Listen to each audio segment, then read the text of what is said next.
ஒரே ஒரு பாட்டு ஒரு அடி பாடிடுவோம். தம் கிருபை பெரிதல்லோ என் ஜீவனிலும் அதே, இம்மட்டும் காத்ததுவே இன்னும் தேவை கிருபை தாருமே.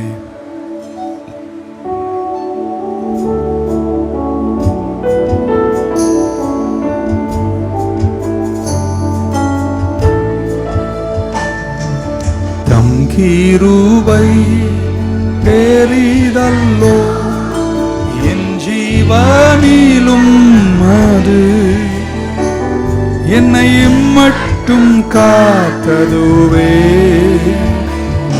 எனக்கின்னும் தேவை கிருபை தாருமே. எனக்கின்னும் தேவை கிருபை தாருமே. தாழ்மையுள்ளவரிடம் தங்கிடுதே கிருபை, தாழ்மையுள்ளவரிடம் தங்கிடுதே கிருபை. கரங்களை மேல உயர்த்தி வாழ்நாளெல்லாம் அது போதுமே, சுகமுடன் நலமுடன் வாழ்நாளெல்லாம் அது போதுமே, சுகமுடன் தம்பலமுடன் இந்த சேவை செய்ய கிருபை தாருமே. சேவை செய்ய கிருபை தாருமே. தம் கிருபை பெரிதல்லோ என் ஜீவனிலும் அது, இம்மட்டும் காத்ததுவே எனக்கின்னும் தேவை கிருபை தாருமே. எனக்கின்னும் தேவை. நீங்க இல்லாத நாளெல்லாம் நாளாகுமா, வாழ்வாகுமா.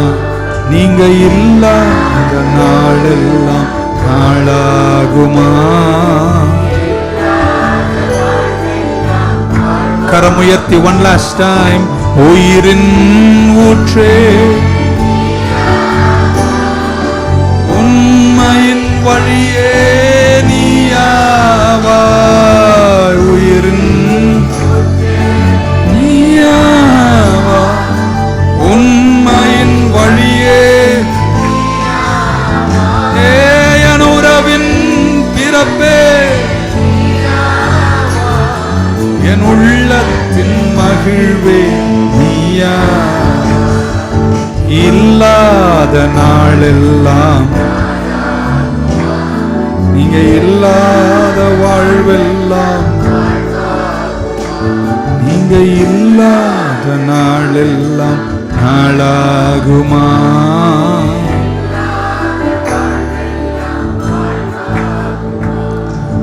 103ஆம் சங்கீதத்தை உங்க கூட பேசிட்டு இருக்கேன். இன்னும் ஒரு வாரம் தொடருவோம். இது 4வது வாரம். முதல் வாரத்தில் தெய்வீக மன்னிப்பு, 2வது வாரத்தில் தெய்வீக சுகம், டிவைன் ஹெல்த், 3வது வாரம் டிவைன் ரிடெம்ஷன், உங்களை மீட்டு கொண்டார், மீட்பு நாளங்களை பேசியிருக்கோம். இன்றைக்கு அடுத்த பங்கை தியானிப்போம். 103ஆம் சங்கீதத்தின் முதல் 4 வசனத்தை எல்லோரும் சேர்ந்து தமிழில் உங்களுக்கு காணாமலே தெரியும், சேர்ந்து சொல்லுவோம். என் ஆத்துமாவே கர்த்தரை ஸ்தோத்தரி, என் முழு உள்ளமே பரிசுத்த நாமத்தை ஸ்தோத்தரி. என் ஆத்துமாவே கர்த்தரை ஸ்தோத்தரி, அவர் செய்த சகல உபகாரங்களை மறவாதே. அவர் அக்கிரமங்கள் எல்லாம் மன்னித்து என் நோய்களெல்லாம் குணமாக்கி உன் பிராணனை அழிவுக்கு விலக்கி மீட்டு உன்னை கிருபையினால், எல்லாரையும் நிறுத்தி எல்லாம் சொல்ல, உன்னை என்னை கிருபையினாலும் இரக்கங்கள்னாலும் முடிசூட்டுகிறார். 4வது வாரத்தில் he crowns me with loving, English Bible, he crowns you with loving kindness and tender mercies. எப்படி சொல்லலாம், வெறும் கைண்ட்னஸ்ன்னு சொல்லலை, லவ்விங் கைண்ட்னஸ். ஏன்னா ஆங்கில வார்த்தை எவ்வளோ ஆழம், டெண்டர் mercies. வெறும் mercy கிடையாது, டெண்டர் mercy. உங்களை எதனால் முடிசூட்டுகிறாராம், இரக்கங்கள்னாலும் கிருபையினாலும். ஸோ உங்களுக்கு ஒரு கிரீடத்தை இந்த இரட்சண்யத்தின் பங்கில் கர்த்தர் கொடுத்தாரு. அதை 103 சங்கீதத்தில் தாவீது சங்கீதக்காரன் சொல்லுகிறான், இட்ஸ் அ டிவைன் கிரவுன். அது ஒரு கிரீடம். அது ஃபாதர் எழுதின பாட்டில் மணிமுடி சூட்டுகிறார். He crowns you. கிரவுன் முதலாவது, what is a divine crown? ஒரு கிரீடம் என்றால் என்ன? கிரீடம் அப்படின்னு இப்போ நான் உட்காந்துருக்கேன், எனக்கு கிரீடம் வச்சுருக்காங்கன்னா என்ன அர்த்தம்னா, அத்தாரிட்டி, அதிகாரம். It represents authority, it gives authority. அப்போ நீங்கள் நடந்தாலும் எதை செய்தாலும் அதிகாரம் உள்ளவர்களாக இருக்கிறீர்கள், கிரீடம் உள்ளவர்கள். அதிகாரம் மத்தேயு சுவிசேஷம் 7ஆம் அதிகாரம் 28-29. And so it was when Jesus had ended these sayings. அவர் பிரசங்கம் பண்ணி முடித்த போது, இந்த 7ஆம் அதிகாரம் வரைக்கும் உள்ள 3 அதிகாரங்கள் 5, 6, 7, இந்த 3 அதிகாரங்களும் த செர்மன் ஆன் த மவுண்ட், மலை பிரசங்கம். இயேசு நீண்ட நேரம் பேசுகிறார். அவர் பிரசங்கம் பண்ணி முடித்த போது பைபிள் சொல்லுகிறது, when he ended these sayings, the people were astonished at his teaching. அவருடைய பிரசங்கத்தை, போதனைகளை கேட்டு ஜனங்கள் ஆச்சரியப்பட்டார்களாம். அடுத்த வார்த்தை, for he taught them as one having authority. அதிகாரம் உள்ளவராய் பேசினார். கிரீடம் ரெப்ரசன்ட் பண்ணுவது அதிகாரம். இயேசு இந்த பூமியில் இருந்தபோது அவருக்கு அதிகாரம் இருந்துச்சுன்னு பைபிள் சொல்லுகிறது. இந்த அதிகாரம் அவருக்கு எங்கே கிடைச்சது? அவரே சொல்லுகிறார், இந்த அதிகாரம் எனக்கு கொடுக்கப்பட்டது. கிரேட் கமிஷன் அல்லது பெரும் கட்டளையை கர்த்தர் சீஷர்களுக்கு கொடுத்தார். மத்தேயு சுவிசேஷம் 28:19 சொல்ல, நீங்கள் போய் சகல ஜாதிகளுக்கும் இந்த சுவிசேஷத்தை அறிவித்து விசுவாசிக்கிறவர்களை பிதா, குமாரன், பரிசுத்தாவின் நாமத்தில் ஞானசானப்படுத்துங்கள். இந்த வசனத்துக்கு முன்னாடி அவர் என்ன சொன்னார்? 18ஆம் வசனத்தில், and Jesus came and spoke to them saying, all authority has been given to me in heaven and on earth. வானத்திலும் பூமியிலும் சகல அதிகாரமும் எனக்கு கொடுத்திருக்காங்கன்றார், எனக்கு கொடுத்திருக்குன்னு சொல்றார். ஸோ கிரீடம் அதிகாரத்தை காட்டுகிறது. ஆனால் இயேசுவுக்கு கொடுக்கப்பட்ட அந்த அதிகாரத்தினுடைய முழுமையின் பங்கை சற்று அலசி பார்க்கிறேன். யோவான் சுவிசேஷம் 13ஆம் அதிகாரத்தினுடைய 3ஆம் வசனத்தில், Jesus knowing that the Father had given all things into his hands, எல்லாம் தன் கையில் கொடுக்கப்பட்டது, அதிகாரம் கொடுக்கப்பட்டதுன்னு தெரிஞ்சு, and that he had come from God and was going to God. அடுத்த வசனம், he rose from the supper and laid aside his garments, took a towel and girded himself. 5ஆம் வசனம், and after that he poured water into a basin and began to wash the disciples' feet. நல்லா கேட்கணும். கிரீடம், எல்லாம் சொல்லணும். கிரீடம் எதை represent பண்ணுது? அதிகாரம். அந்த அதிகாரம் இந்த பூமியில் நமக்கு, நம்முடைய சர்வ வல்லவராகி இயேசு கிறிஸ்துவுக்கு அந்த அதிகாரம் கொடுக்கப்பட்டது. அதிகாரம் கொடுக்கப்பட்டதுன்னு அவருக்கு தெரிஞ்ச போது, ஆமென், அவர் இறங்கி டவலை எடுத்து சீஷர்களின் கால்களை கழுவினார். அதிகாரம் உள்ளவங்களாம் ஆமென் சொல்லுங்க பார்க்கலாம். சிலர் கையில் இன்னைக்கு அதிகாரம் கிடைச்சா என்ன பண்ணுவாங்கன்னே தெரியாது, அவ்வளோ கூத்து பண்ணுவாங்க. Authority is very powerful. ஒரு பொசிஷன், ஒரு டைட்டில் உங்களுக்கு கொடுக்கப்பட்டிருக்கு. அந்த பதவியோடு வருவது ஒரு பொறுப்பு. ஆனால் நம்ம பைபிளில் இயேசுவுக்கு அதிகாரம் கொடுக்கப்பட்டுன்னு தெரிஞ்ச போது அந்த அதிகாரத்தோடு கூட அவர் இணைத்து கொண்டது என்ன தெரியுமாங்க? கிருபை, இரக்கம், சேவை, தாழ்மை. புரியல உங்களுக்கு? இயேசு கிறிஸ்து ஆட்டுக்குட்டியானவர். அவர் மேய்ப்பராக மாறுவதற்கு முன்பு நமக்காக ஆட்டுக்குட்டியாய் மரித்தவர். ஸோ அவர் இந்த பூமியில் நடந்த காலத்தில், அவருடைய குறிப்பான 3 வருஷம் அவருடைய ஊழிய காலத்தில் ஒரு பிக் ஷாட் மாதிரி அவர் நடிக்கவே இல்லை, நடக்கவும் இல்லை. ஒரு பெரியவரை போல் அவர் தன்னை காண்பிக்கவே இல்லை. திரள் கூட்டங்கள் வரும்போது தனித்து போக நினைப்பார். ஜனங்களை ஆசீர்வதித்தார், அற்புதம் செய்தார். டெய்லி ஹெட்லைன்ஸ் அவர் தான். அவ்வளோ அதிகாரம் உள்ளவராயிருந்தார். அவர் தொட்டதும் பேசினதும் நிறைவேற தொடங்கிட்டு. ஆனால் அதெல்லாம் இருந்த போதும் இந்த பூமியில் அவர் நடந்த அந்த கிரீடத்தின் அதிகாரத்தின் தோரணை எப்படி தெரியுமா இருந்துச்சு? He was a loving, kind, merciful God. கிறிஸ்தவர்களே, ஆமென் சொல்ல மாட்டீங்களா? எவ்வளவு அதிகாரம் உங்களுக்கு இருந்தாலும் உங்க கிரீடம் எதை தெரியுமா ரெப்ரசன்ட் பண்ணணும்? லவ்விங் கைண்ட்னஸ், டெண்டர் மர்சி இருக்கீங்கன்னு நினைக்கிறேன். அவருக்கு அதிகாரம் இருந்தது, ஆனால் அன்புள்ளவராய் இருந்தார். அவருக்கு அதிகாரம் இருந்தது, ஆனால் இரக்கம் உள்ளவராய் இருந்தார். அப்படிதான் அவர் மணிமுடி சூடப்பட்டவராய் இருந்தார். அவர்கிட்ட யார் வந்தாலும் அவருக்கு இருந்த அதிகாரத்தை உணர்ந்தார்கள். அவர் சொன்னாலும் பேசினாலும் தொட்டாலும் அது அற்புதங்களை காண தொடங்கிச்சு. He had so much authority and yet he humbled himself to wash the feet of his disciples. He walked on this earth. His crown was representing authority, but the authority represented loving kindness, mercy. நான் ரொம்ப வருத்தப்படுறேங்க கிறிஸ்தவர்களே, மேட்டிமை நமக்கு இருக்கக்கூடாது. கடவுள் நமக்கு இரக்கத்தையும் கிருபையும் பக்கத்துல என்ன அவர் தாங்க மன்னிச்சாரு. சிலருக்கு பொசிஷன் இருக்கும், அதிகாரம் இருக்காது. பார்த்துருக்கீங்களா அந்த மாதிரி? உங்களுக்கு தெரியாது. ஓகே, நிறைய பேரை பார்த்துருக்கேன். சிலர் ரொம்ப ஏழையாக இருப்பாங்க, ரொம்ப படிச்சிருக்க மாட்டாங்க, ரொம்ப அதிகாரம் பதவியெல்லாம் இருக்காது, வயசும் அதிகமாக இருக்கும், பாட்டியாக கூட இருக்கும். ஆனால் அது பல மணி நேரம் ஜெபம் பண்ணிட்டு வந்து நின்றுச்சுன்னு வைங்களேன், அதுக்கிட்ட ஒரு அதிகாரத்தை நான் கண்டிருக்கேங்க. வரங்களும் கிருபைகளும் கர்த்தர் கொடுப்பார். இன்னைக்கு உங்களுக்கு இப்படி சொல்கிறேங்க, கர்த்தர் உங்களை மணிமுடி சூட்டினார். என் இயேசுவுக்கு ஒரு கிரீடம் இருந்துச்சு, அது அத்தாரிட்டி. ஆமென். ஆனால் அந்த அதிகாரத்தில் அவர் காண்பித்ததெல்லாம் இரக்கமும் அன்பும், loving kindness. He was a loving God walking on the face of this earth. நாம் அவரை கண்டு கற்றுக்கொள்ள வேண்டும். Number 2, why are we crowned? எதற்காக நமக்கு மணிமுடி சூட்டுகிறார்? Why God crowns us? நான் இப்படி சொல்ல போகிறேன், ரொம்ப ஷார்ட்டாக ப்ரீஃபாக முடிச்சேன். ரோமர் 5ஆம் அதிகாரத்தின் 21ஆம் வசனம் இப்படி சொல்லுகிறது, that as sin had reigned in death, so that as sin reigned in death, so even grace might reign through righteousness to eternal life through Jesus Christ our Lord. தமிழில் சீக்கிரமா, ஆதலால் பாவம் மரணத்திற்கு ஏதுவாக ஆண்டு கொண்டது. ஸோ பாவமும் மரணமும் நம்மளை ஆண்டு கொண்டது போல கிருபையானது நம்முடைய கர்த்தராகிய இயேசு கிறிஸ்துவின் மூலமாக நீதியினாலே நித்திய ஜீவனுக்கு ஏதுவாய் ஆண்டு கொண்டது. என்ன சொல்றாருன்னா, பாவம் நம்மை ஆண்டு கொண்டது, மரணம் நம்முடைய வாழ்க்கையை ஆண்டு கொண்டது. எது வரைக்கும் ஆண்டு கொண்டதா? கிருபை வர வரைக்கும். கிருபை வந்த போது, ஆமென், இயேசுவை நம்ம ஏற்றுக்கொண்ட போது இந்த பாவத்தையும் மரணத்தையும் ஆளுகிற பலனை கர்த்தர் உங்களுக்கு தந்துட்டார். நீங்க ஆள தொடங்கிட்டீங்க. என்னைக்கு நம்ம மனம் திரும்பினோமோ, கிருபை வந்து என் வாழ்க்கையில் வந்தபோது கிருபை என் வாழ்க்கையில் இருக்கிற மரணத்தையும் பாவத்தையும் ஆளத் தொடங்கியது. 17ஆம் வசனத்தில் ரோமர் 5 இப்படி சொல்றாரு, ஒரு மனிதனுடைய one man's offense death reigned through the one. ஆதாம் செஞ்ச பாவத்தால என்னை மரணம் ஆண்டது. much more those who receive the abundance of grace and of the gift of righteousness will reign in this life through the one Jesus Christ.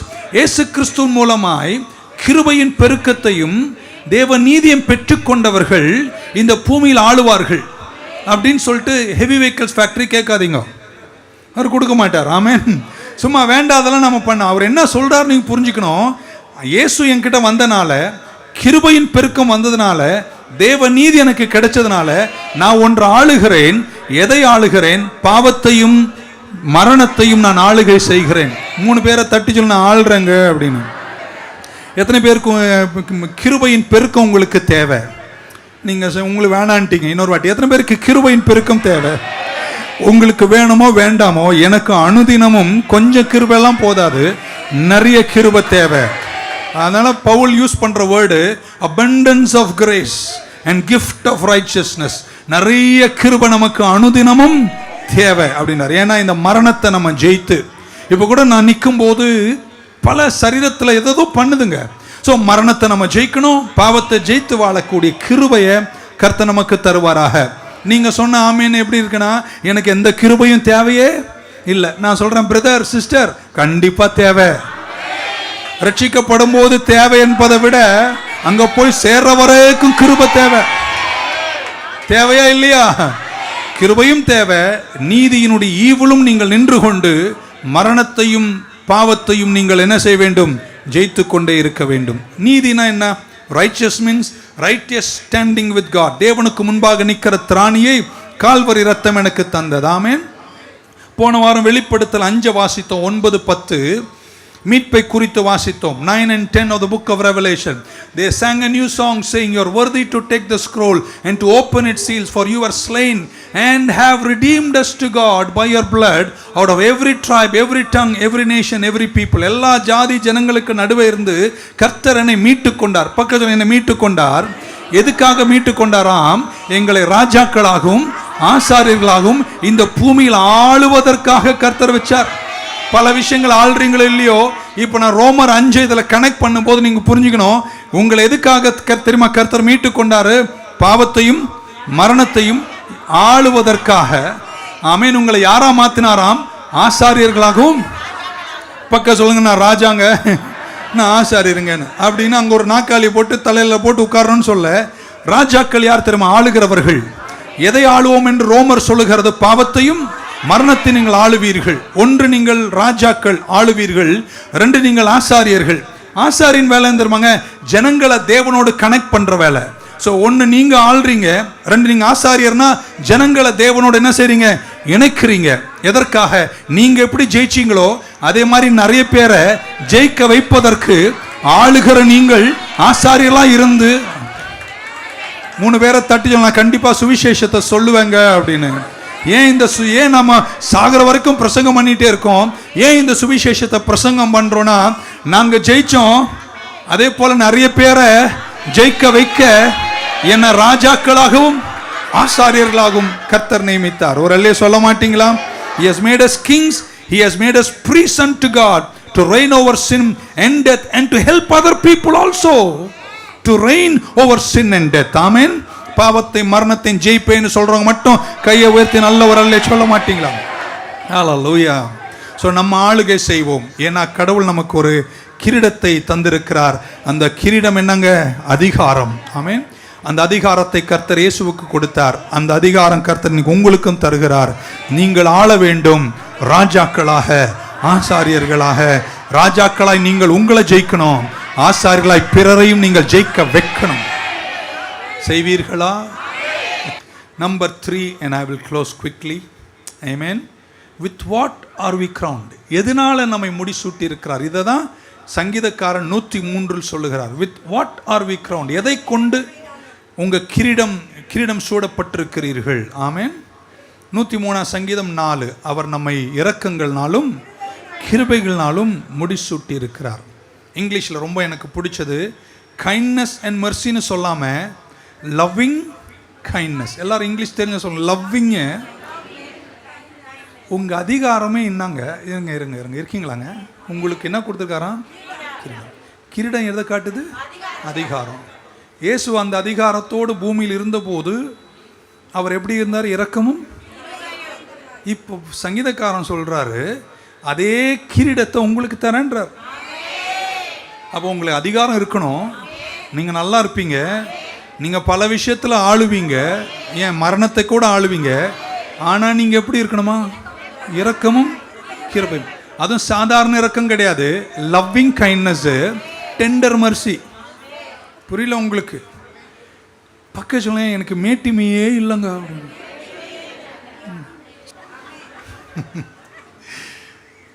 நான் ஏதோ சொல்ல வரேன், எனக்கு விளக்க அவ்வளோதான். இன்னைக்கு விளக்கக்கூடிய அளவுக்கு நான் இருக்கேன். இன்னைக்கு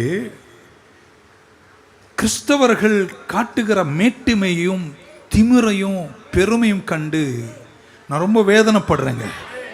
உங்களை மணிமுடி சூட்டின 2 விஷயம் லவ்விங் கைண்ட்னஸ். என்ன வச்சுங்களேன், நான் பரிசுத்தத்தின் உச்சத்தில் நிற்கிறேன் அப்படின்னு வச்சுங்களேன், ரொம்ப பாவ நிறைஞ்ச ஒரு சகோதரனையும் சகோதரி பார்க்கும்போது நான் அவங்கள கேவலமாக பார்க்கவே கூடாது. மாறாக சொல்லணும், என்ன மன்னிச்சவரு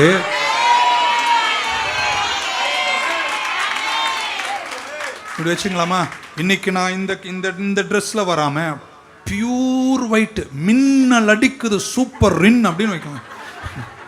அப்படி பிரகாசமாக வெள்ளையில் வரும்போது அழுக்கான வஸ்திரத்தோடு அப்படின்னா பாவத்தில் ஒரு மனுஷனையோ மனுஷியை பார்க்கும்போது அவங்கள ஒரு மாதிரி நம்ம என்ன செய்யக்கூடாது? பார்க்கவே கூடாதுங்க. ஏன்னா என்ன அவர் முடிசூட்டும் போது எதனால முடிசூட்டி இருக்கிறாரு நான் சொல்லிடுறேன். என் ஆத்துமாவே கர்த்தரை ஸ்தோத்திரின்னு சொல்லிட்டு என் அக்கிரமங்களை எல்லாம் மன்னித்து என் நோய்களெல்லாம் குணமாக்கி என் பிராணனை அழிவுக்கு மீட்டு என்னை நன்மையினாலும் இரக்கத்தினாலும் அவர் முடிசூட்டி என்னை ராஜாக்களாய் ஆசாரியராய் ஆள வைக்கிற அந்த ஆக்சஸ் எனக்கு தந்தது எதற்காக என்றால், நானும் ஜெயிக்கணும், என்னை சுத்தி இருக்கிறவங்களையும் ஜெயிக்க வைக்கணும். நீங்க புரிஞ்சிருந்தா ஆமேன்னு சொல்லியிருப்பீங்க. பக்கத்தில் யாரையுமே கேவலமா பார்க்காத. ஏன்னா ஒரு நாள் நீயே அந்த கேவலத்துல சிலர்லாம் பிறந்து அப்படியே நேராக பரிசுத்தமாக போயிட்டாங்க. அவங்கள ஒன்றும் பண்ண முடியாது. பட் நம்மெல்லாம் அப்படி தான் வந்தோம். நம்மளை கடவுள் எவ்வளோ இரக்கம் பாராட்டினார், எவ்வளோ நன்மையை செஞ்சார், எவ்வளோ நம்மளை வாழ வச்சார். அந்த ரத்தம் நம்மை கழுவி சுத்திகரித்தது. இப்போ நீ பரிசுத்தத்தில் வரும்போது உனக்கு ஒரு மணிமுடி கர்த்தர் சூடுகிறார். அந்த மணிமுடியினுடைய அதிகாரம் ரெப்ரசன்ட் பண்ற ரெண்டு விஷயம். ஒன்று லவ்விங் கைண்ட்னஸ், டெண்டர் மர்சி. உங்களுக்கு ஒரு கிரீடம் மணிமுடி சூட்டுகிறார். But it is authority. But their authority is representing two things. One is loving kindness, tender mercy. So ஆண்டவர் அந்த அந்த மணிமுடி சூட்டுகிறார். கிரவுன் என்பதற்கு எபிரேய மொழியினுடைய ரெண்டாவது அர்த்தம் தெரியுமா? சரவுண்டு பண்ணுகிறாராம். ஸோ உங்களை எதனால் சூழ செய்கிறாராம்? இரக்கங்கள்னாலும் கிருபைகள்னாலும். God surrounds us with loving kindness and tender mercy. Our God is a merciful God. இரக்கமுள்ள தெய்வம். He is great in mercy. He loves to be merciful. இரக்கமாக இருப்பதை அவர் விரும்புகிறார். இந்த பூமியில், இந்த ஆவடியில், இந்த சென்னையில், இந்த இந்தியாவில் இரக்கமுள்ள ஒரு ஜனம், இரக்கமுள்ள ஒரு ஜாதினா யாருன்னா கிறிஸ்தவங்களை தான் இருக்கணும். அப்படிதான் உங்களை மடிமுடி சூட்டி இருக்கிறார். இருக்கீங்கன்னு நினைக்கிறேன். Amen. So we should extend mercy. உன் பக்கத்தில் இருக்கிற சகோதரிக்கு இரக்கம் பாராட்டு. கொஞ்சம் இடம் விட்டு கொடு. அதை பார்த்து ஒரு மாதிரி பண்ணாத. ஒருவேளை எதா இருந்தால் கூட இரக்கம் பாராட்டு. அதுக்கு தான் உன்னை கடவுள் ராஜாவாக, ராஜான்னு மட்டும் சொல்லியிருந்தானா நீ வேற ரேஞ்சுங்க. ஆனால் உன்னை என்ன வச்சாரு? ஆசார் என்ன வச்சிருக்காரு? ஆசாருடைய வேலை அவனையும் அவளையும் தேவனோடு இணைப்பதற்கு தான். அது செய்வதற்கு கடவுள் உனக்கு அதிகாரம் தந்தாலும் அந்த அதிகாரத்தில் ரெண்டு விஷயம். ஒன்று இரக்கம், ஒன்று நல்ல சொல்ல மாட்டீங்களா? We should be very merciful to people on the earth because we received mercy. We should extend mercy. இயேசு ஒரு நாள் பரிசேயர்களை பார்த்து கொஞ்சம் திட்டுற மாதிரி அட்மானிஷ் பண்ணுறாரு. பண்ணும்போது 9ஆம் அதிகாரத்தினுடைய 9ஆம் வசனம் சொல்கிறாரு, I desire mercy not sacrifice. நான் பலியை விரும்பலை, இரக்கத்தை விரும்புகிறேன்னார். அதை நம்ம ஒரு மாட்டி அது அந்த அந்த அதிகாரம் மட்டுமே பிரசங்கம் பண்ணணும். பலியை விரும்பலை, நான் இரக்கத்தை விரும்புகிறேன்னார். ஒரு அல்லே சொல்ல மாட்டீங்களா? உங்களை பார்த்து சபையே, உன் பலியை காட்டிலும் மேலாக கர்த்தர் உன் இரக்கத்தை விரும்புகிறார். God loves mercy. ஒரு அல்லே சொல்ல மாட்டீங்களா? ஸோ ஆண்டவர் எவ்வளோ இரக்கம் உள்ளவர்னா, அவர் உட்கார்ந்து இருக்கிற சிங்காசனத்துக்கே பேர் நான் தருங்க, மர்சி சீட். அவர் எப்படி வச்சிட்டாருன்னா, நான் உட்கார்ற என் சிங்காசனத்துக்கே பேர் நாங்கள் மர்சி சீட். நம்மளால் இதெல்லாம் புரிஞ்சுக்க மாட்டான். Okay, God is merciful. His throne is called mercy seat. அதனால தான் எபிரேய நிருபத்தில் சொல்றார், நீங்கள் தேவையின் நேரத்தில் கிருபையின் சிங்காசனத்தை நெருங்கி தைரியமாக நெருங்கி வாங்க என்றார். நான் உட்கார்ற சிங்காசனமே இரக்கமுள்ள சிங்காசனம். ஒரு அல்லேலூயா சொல்லுங்க பார்க்கலாம். இந்த வார்த்தை லவ்விங் கைண்ட்னஸ், டெண்டர் மர்சி, இந்த ரெண்டு வார்த்தையை தாவீது அதிகமாக பயன்படுத்தி இருக்கிறார். 3 வசனத்தை காட்டுகிறேன். காலையில் காமிச்சேன். சங்கீதம் 25:6 இப்படி சொல்றார், ரிமெம்பர் ஓ லார்ட். இவ்வளோ அழகாக இருக்குது. இங்கிலீஷ் தெரியும், உங்கள் எல்லாருக்கும் தெரியும். Remember O Lord your tender mercies and your loving kindness for they are from old. கர்த்தாவே, உம்முடைய இரக்கங்களையும் உம்முடைய காருண்யங்களையும் நினைத்தருளும். அவைகள் ஆதி காலம் முதல் எத்தனை பேர் இரக்கத்திற்காய் கர்த்தருக்கு ஒரு அல்லேலூயா சொல்லிடுங்க பார்க்கலாம். 40ஆம் அதிகாரம் 11ஆம் வசனத்தில் இப்படி சொல்றாரு, do not withhold your tender mercies from me. உம்முடைய இரக்கங்களை எனக்கு என்ன செய்யாதீங்கப்பா, தடை செய்யாதீங்க கர்த்தாவே. let your loving kindness and your truth continually preserve. 2 வார்த்தை திரும்ப கொண்டு வராரு. Tender mercy, loving kindness. என்னை விட்டு தடை செய்யக்கூடாது. இது 2 தான் என்னை வாழ வச்சிட்ருக்கு. ரட்சிக்கப்படும் போது உங்களுக்கு கிருபை தேவைப்பட்டுச்சு. இன்னைக்கும் உங்களுக்கும் எனக்கும் ஜெயித்து வாழுவதற்கு எவ்வளோ கிருபை தேவை கர்த்தர் எனக்கு தருகிறார் என்று சொல்கிறவங்க மட்டும், He is a good God, He is a God of mercy. 51 குற்றங்களை புரிந்த தாவீது மனம் திரும்பும் நேரத்தில் எழுதின சங்கீதம் தான் 51 சங்கீதம். அதன் முதல் வசனத்தில் இப்படி சொல்றார், அதே வார்த்தை பயன்படுத்துகிறார். Have mercy upon me, என் மேல் இரக்கமாயிரும், according to your loving kindness, உம்முடைய loving kindness, according to the multitude of your tender mercies, blot out my transgression. அந்த 2 வார்த்தையை திரும்ப கொண்டு டேவிட் இந்த ஃப்ரேஸை நிறைய பயன்படுத்துகிறார். ஏன்னா தாவீது ஒன்றை புரிந்து கொண்டார். He understood that he received an abundance of grace and gift of righteousness. எனக்கு கிருபையின் திரட்சியையும் நீதியாகி ஈவையும் கர்த்தர் தந்ததுனால தான் இன்னைக்கு நான் நிற்க முடிகிறது. நீங்கள் ஜெயிப்பீர்கள். உங்களுக்கு கடவுள் தந்த அந்த கிரீடம் நிறைவின் கிரீடம். விசுவாசிகளாக இருக்கிற நம்ம தாழ்மையில் நடக்க கற்றுக்கொள்ளும் போது, ஆமென், இரக்கத்தில் நடக்க கற்றுக்கொள்ளும் போது, தேவ மன்னிப்பில் நடக்க கற்றுக்கொள்ளும் போது, பாவத்தையும் மரணத்தையும் ஜெயிக்கிற அதிகாரத்தை கர்த்தர் உங்களுக்கு தருவார். நான் வருத்தப்படுவேன் சில நேரத்தில் கிறிஸ்தவர்கள் பெருமை உள்ளவர்களாய் நக்கல் உள்ளவர்களாய் இருப்பதை கண்டு நான் வருத்தப்படுகிறேன். கர்த்தர் இந்த பூமியில் நடந்தபோது சில இடங்களில் அதிகார தோரணையில் பேசினாலும் அவர் எப்பொழுதுமே பாவிகளுக்கு, மற்றவர்களுக்கு, ஜனங்களுக்கு அவர் இரக்கத்தையும் அன்பையும் காண்பித்தார். ஆமென், ஹல்லேலூயா. எல்லாரையும் ஜெயிக்கிறத விட நம்ம ஜெயிக்கணும். அந்த கிருபை கர்த்தர் தருவாராக. இந்த கிரீடத்தை கொண்டுதான் அவர் நம்மை முடிசூட்டி இருக்கிறார்.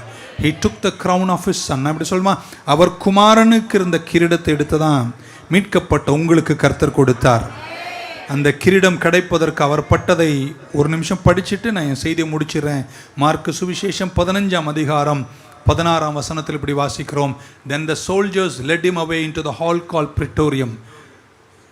போர் வீரர்கள் அவரை நடத்தி சென்றார்கள். They called together the whole garrison. மிகப்பெரிய ஒரு படையே அவரை சேர்த்தார்கள். And they clothed him with purple and they twisted a crown of thorns. ஒரு முள் கிரீடத்தை எடுத்து அவர் தலையின் மேலே வைத்து, எதுக்கு? உனக்கு தரதுக்கு.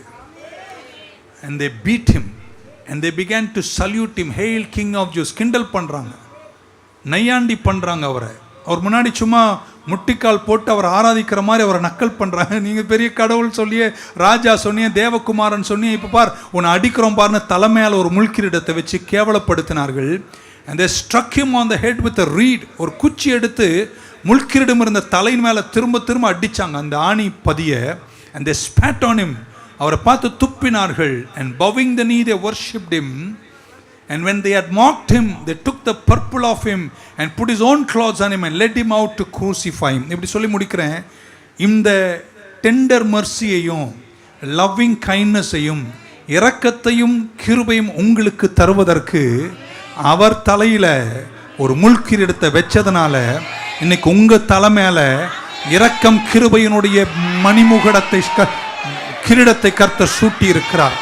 நீங்க அதை லேசாவே நினைக்க கூடாது. மீட்கப்பட்டவங்களா சங்கீதக்காரனோடு சேர்ந்து நீ என் அக்கிரமங்கள் எல்லாம் மன்னித்து, என் நோய்கள் எல்லாம் குணமாக்கி, என் பிராணனை அழிவுக்கு மீட்டு, எனக்கு அவர் சிலுவைக்கு சென்று அவர் தலையில வச்ச முள்கிரீடத்தால என்னை மணிமுடி சூடுகிறார்.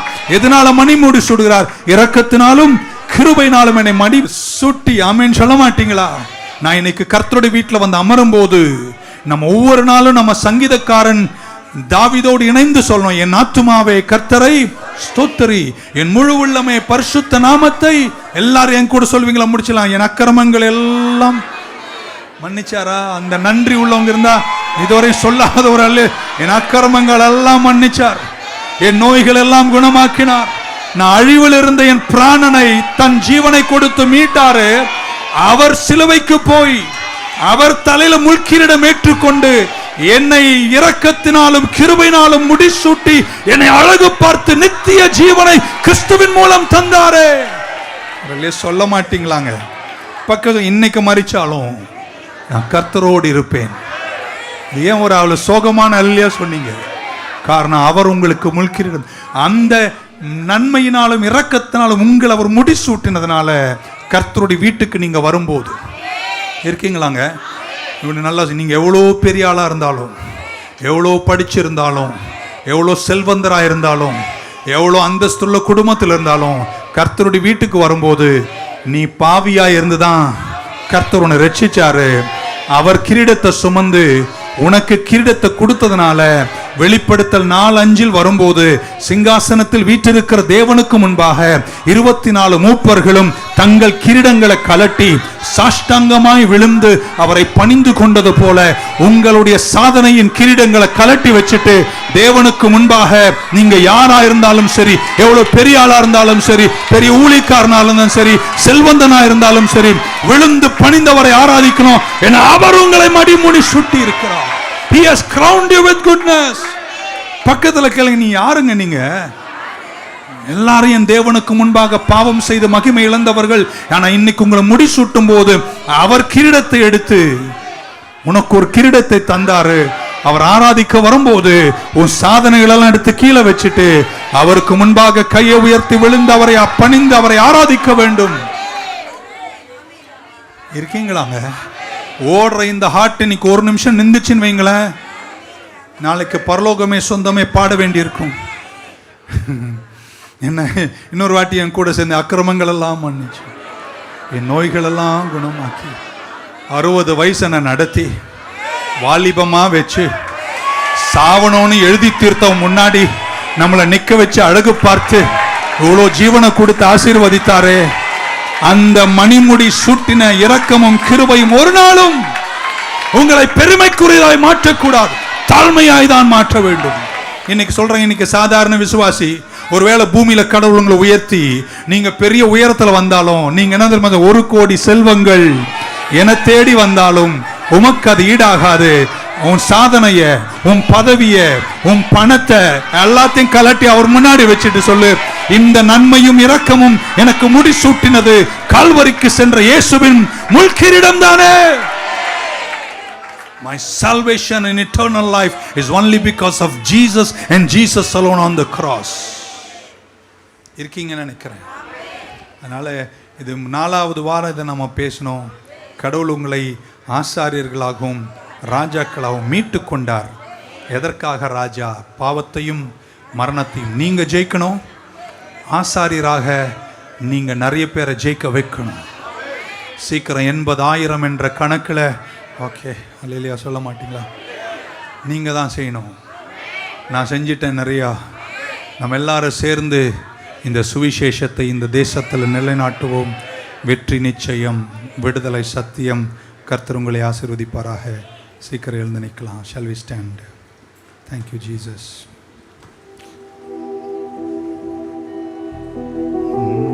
ஏழை மனுவர் டி மைனர் கொடுப்பீங்களா? ஏழை மனுருவை எடுத்த ஏசுராஜன் உன் அண்டை நிற்கிறார், ஏற்றுக்கொள் அவரை தள்ளாதே. கரங்களை உயர்த்துங்க. இந்த கரம் உயர்த்தி நிற்கிற இந்த ஜனங்களுக்கு நடுவில் இதுவரைக்கும் இயேசுவை சொந்த ரட்சகராய் வாழ்க்கையின் அதிபதியாய் ஏற்றுக்கொள்ளாத யாராகிலும் இங்க இருப்பீங்கன்னா, இயேசு இல்லாத ஒரு வாழ்க்கையே அல்ல. அவரை ஏற்றுக்கொள். அதிகபட்சம் 80, பலத்தின் மிகுதியால் கொஞ்சம் தூரம். ஆனால் மரணம்தான் முடிவு. இந்த பூமிக்குரிய வாழ்க்கை சீக்கிரம் முடிஞ்சிடும். எப்பவுமே ஒரு வார்த்தை சபையில் சொல்லுவோமே, இன்னிலேருந்து ஒரு 50-60 வருஷத்தில் நமக்கு இருக்கிற எதுவுமே நமக்கு உதவாத ஒரு நேரம் வரும். எதுவும் செல்லாது.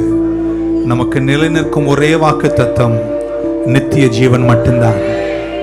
அந்த பங்கில் நீங்க பிரவேசிக்காத யாரேனும் இன்னைக்கு காலையில் என் சத்தத்தை கேட்டிருந்தா, நீங்க எங்க இருந்தாலும் ஒரே ஒரு ஜெபம் செய்யுங்க. கர்த்தாவே, என்னை மன்னியும், என் உள்ளத்துல வாங்க. இனி நான் வாழ்ந்தா உமக்காக வாழுகிறேன்.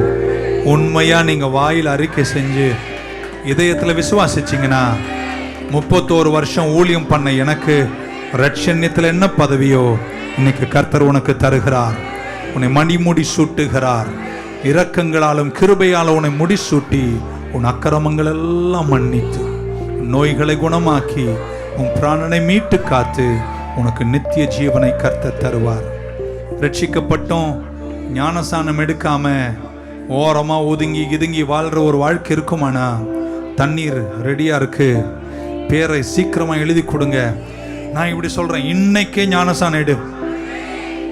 பாஸ்டர் நீங்க கொடுப்பீங்களா? 11 மணிக்கு மேல வா, நான் தண்ணியில உன்னை முக்கி விட்டுறேன். But come and make an open confession. இப்படி சொல்லட்டுமாங்க, ஞானசானம் நீங்க தைரியமா எடுக்கணும். இயேசுநாதர் சிலுவைக்கு போகும்போது ஒளிஞ்சு மறைஞ்செல்லாம் எடுக்கல, நேரா எல்லாரும் முன்னாடி எல்லாரும் பார்க்கிற உலகமே பார்க்கிற மாதிரி தான் எடுத்தாரு. ஆண்டவருக்கு ஒன்று ஒப்புக்கொடு, கர்த்தருக்காக வாழு. அதை விட சிறந்த ஒரு வாழ்க்கை இல்லை. கர்த்தருனை ஆசீர்வதிப்பாராக. எல்லாரும் கையை உயர்த்தும் போது, இதையும் தாண்டி வாழ்க்கை என்ற பங்கில கடினங்களும் கஷ்டங்களும் வேதனைகளும் இருக்குமானால் எல்லாத்துக்காக நாங்கள் இந்த நாட்கள் உங்களுக்கு ஜெபிக்கிறோம். கையில நல்லா உயர்த்துங்க. பரலோக பிதாவே, எங்க பிள்ளைகளுக்காக நன்றி. whatever they are going through, என்ன பாடுகளுடைய சென்றாலும் கர்த்தாவே நீங்க அவங்களை ஆசீர்வதிக்கணும். குடும்பம் நல்லா இருக்கணும், பிள்ளைகள் நல்லா இருக்கணும், பேர குழந்தைங்க நல்லா இருக்கணும், தொழில் வியாபாரம் ஊழியங்கள் நலமா இருக்கட்டும், செய்வதெல்லாம் வாய்க்கட்டும். உம்மை நம்பி வந்த இந்த பிள்ளைகளை கடைசி வரைக்கும் கைவிடாம காத்துக்கோங்க. அடுத்த வாரம் சண்டே வரும்போதே பல விஷயங்களில் வெற்றி சாட்சி எழுதி முடிக்க இந்த பிள்ளைகளுக்கு கிருபை செய்யுங்க. வேண்டி ஜெபித்து ஆசீர்வதிக்கிறோம். இயேசு கிறிஸ்துவின் நாமத்தில் வேண்டுகிறோம் ஜீவனுள்ள எங்கள் நல்ல பிதாவே. கரங்களை உயர்த்திய ஆத்துமாவே கர்த்தரை ஸ்தோத்திரி. முழு உள்ளமே ஆத்துமாவே கர்த்தரை ஸ்தோத்திரி. அவர் செய்த சகல உபகாரங்களையும் மறவார். கர்த்தராகிய இயேசு கிறிஸ்துவின் கிருபை, பிதாவாகி தேவனுடைய அன்பு, பரிசுத்த ஆவியானுடைய அன்யோன்ய ஐக்கியம் நம் அனைவரோடும், எல்லா பரிசுத்தவான்களுடன் திருச்சபையோடும் கூடி வந்த அனைவரோடும் இன்றும் என்றும் இருப்பதாக. ராஜாக்களாக லேவியராக உமக்கென தெரிந்து கொண்டீர். ராஜாக்களாக லேவியராக உமக்கென தெரிந்து கொண்டீர். ஆராதனை ஆராதனை